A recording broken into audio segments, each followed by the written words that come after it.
ये जापानी काइजेन तकनीक क्या है जिससे देखने से हम जल्दी याद कर लेते हैं, जल्दी दिमाग में फिट हो जाता है।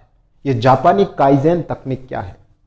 जापानी बच्चे मोस्टली इसी तकनीक से पढ़ते हैं और आप जानते हो जापानीज लोग कितने माइंड के तेज होते हैं। टेक्नोलॉजी में सबसे आगे अभी जापानीज लोग हैं।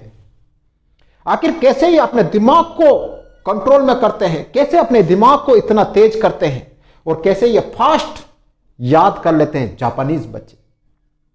तो आज मैं आपको जापानी काइजेन तकनीक के बारे में बताऊंगा। अगर आपको ये अच्छी लगे तो ये देख लेना, आप जल्दी कोई भी चैप्टर याद कर लोगे और एग्जाम में अच्छे नंबर आ जाएंगे आपके।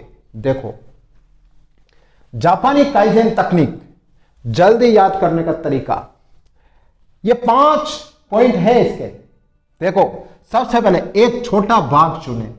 पूरी बुक है आपके सामने, पूरी बुक मत पढ़ना, एक छोटा सा भाग लेना। पूरा चैप्टर नहीं, एक चैप्टर भी 3 या 4 या 5 पेज का होता है, ध्यान रखना। पूरा चैप्टर नहीं लेना है आपको, 2 या 3 पेज लेने हैं मोस्टली, ज्यादा से ज्यादा उस चैप्टर के, याद रख लेना।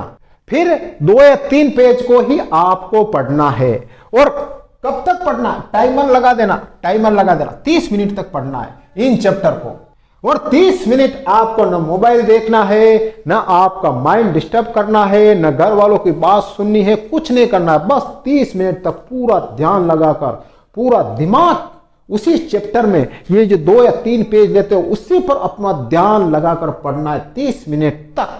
फिर 30 मिनट बाद देखो आप, तीसरा पॉइंट, हर 30 मिनट बाद रिवीजन करें। ध्यान रखना, आपने 30 मिनट तक पूरा ध्यान से पढ़ा, 2 या 3 पेज पढ़े, उसके बाद रिवीजन करना। आंखें बंद कर लेना और सोचना, याद करना, मैंने क्या क्या पढ़ा है, मुझे क्या क्या याद है, कितना याद हो रहा है, कितना याद नहीं हो रहा है, बिल्कुल दिमाग में याद कर लेना और अपने आप रिवाइज करना। और फिर चेक करना, अगर आप 70% याद कर पा रहे हो उन 2 या 3 पेज में से, अगर 70% एक्यूरेसी आ रही है आपकी, तो आप सही दिशा में है, ध्यान रख लेना।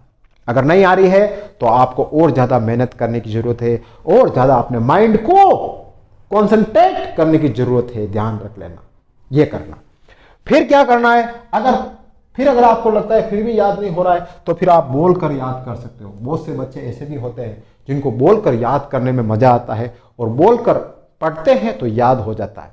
कमरे में बैठ जाना, कमरे का गेट लगा देना और जोर जोर से पढ़ना, अपने आप से बात करते हुए पढ़ना।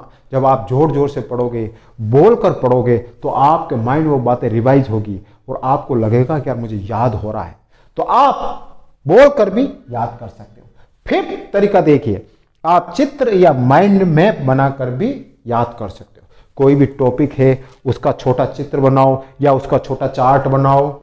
जब हम चित्र या चार्ट मैप के द्वारा पढ़ते हैं ना, तो हमें एक दिमाग में एक तस्वीर आती है, दिमाग में एक चार्ट पैदा होता है, एक चित्र पैदा होता है। उससे क्या जल्दी याद हो जाता है, तुरंत याद हो जाता है। वो चीज वहां पे है, वो चीज उस चित्र में है, वो चीज उस चार्ट में है, वो दिमाग में वो चार्ट घूम जाता है। तो आप चाहो ना तो चित्र या माइंड मैप बनाकर भी याद कर सकते हैं।